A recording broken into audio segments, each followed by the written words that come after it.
UP के गाजियाबाद में बीते दिनों शालीमार गार्डन इलाके में टाटा स्टील के बिजनेस हेड विनय त्यागी की हत्या कर दी गई थी।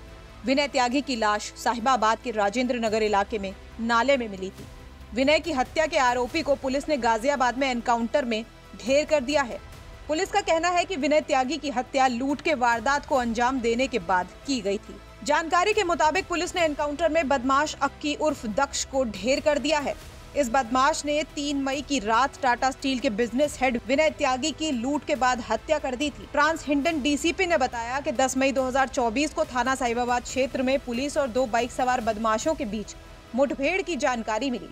मुठभेड़ के दौरान एक आरोपी और एक सब इंस्पेक्टर गंभीर रूप से घायल हो गए। घायल सब इंस्पेक्टर और आरोपी को तुरंत अस्पताल में भर्ती कराया गया है। वहीं एक बाइक सवार बदमाश अंधेरे का फायदा उठाकर फरार हो गया।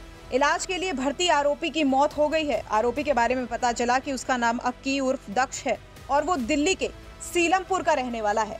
आरोपी के कब्जे से एक लूटा हुआ मोबाइल फोन और एक अवैध असलहा भी बरामद किया गया है। गाजियाबाद पुलिस के मुताबिक चेकिंग के दौरान जब पुलिस ने बाइक सवार बदमाशों को रोका तो आरोपियों ने पुलिस टीम पर गोली चला दी। आरोपी दक्ष दिल्ली के सीलमपुर का रहने वाला था।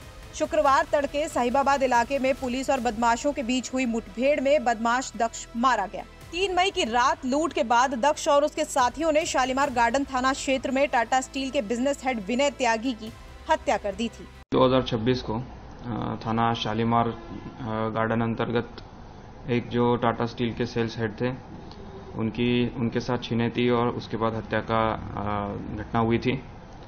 उसमें तुरंत ही पुलिस के द्वारा एफआईआर पंजीकृत कर जो इसमें अभियुक्त थे उनको पकड़ने के लिए प्रयास जारी किए थे। उसी के क्रम में कल 10 मई को एक जो उसमें मुख्य अपराधी था वो मुठभेड़ में ढेर हो गया और 2 अपराधी जो उस घटना में शामिल थे उनको अलग अलग जगह से अरेस्ट किया गया और इसी दिशा में आगे की विधिक कार्रवाई चल रही है। सर, कैसे पता लगा कि वो आरोपी है और कैसे गाजियाबाद में आया, किस तरीके से आपने ट्रेस किया? जैसे ही घटना के बाद पुलिस की टीमें लगी हुई थी तो सीसीटीवी और सर्वेलेंस के आधार पे हमने इनको पहले ही सस्पेक्ट चिन्हित कर लिए गए थे और उसी पे मुखबिर के आधार पे पिन पॉइंट सूचना पे हमने ये आगे की कार्रवाई की है। और जैसे कि इन्होंने जो घटनाक्रम रहा है ये 3 तारीख देर रात को दिल्ली से उन्होंने गाजियाबाद में एंट्री किया है और जो हमारे विक्टिम हैं उनको एक सुनसान अकेली जगह देख के उनके साथ छिनैती की घटना की है और उसके बाद वहाँ से निकलते हुए उनके ऊपर चाकू से जो ये अपराधी है अक्की उर्फ दक्ष, इसने चाकू से वार किया उनके और उसी में उनकी मृत्यु हो गई और ये फिर यहाँ से फिर दिल्ली की तरफ वापस चले गए। तो सर, सिम कार्ड के थ्रू कुछ सरदार के थ्रू पकड़ा गया, उसके बाद इन लोगों ने कहाँ छुपने का प्रयास किया?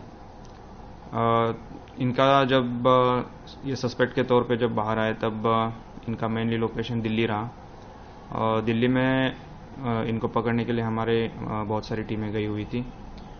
फिर भी ये जब इनका जो लोकेशन था वो दिल्ली के सीलमपुर जो एरिया है वहाँ का आ रहा था और इसी के आधार पे इनको बता दें कि कुछ दिन पहले टाटा स्टील के बिजनेस हेड विनय त्यागी अपने ऑफिस से घर लौट रहे थे। उसी दौरान उन पर हमला किया गया था।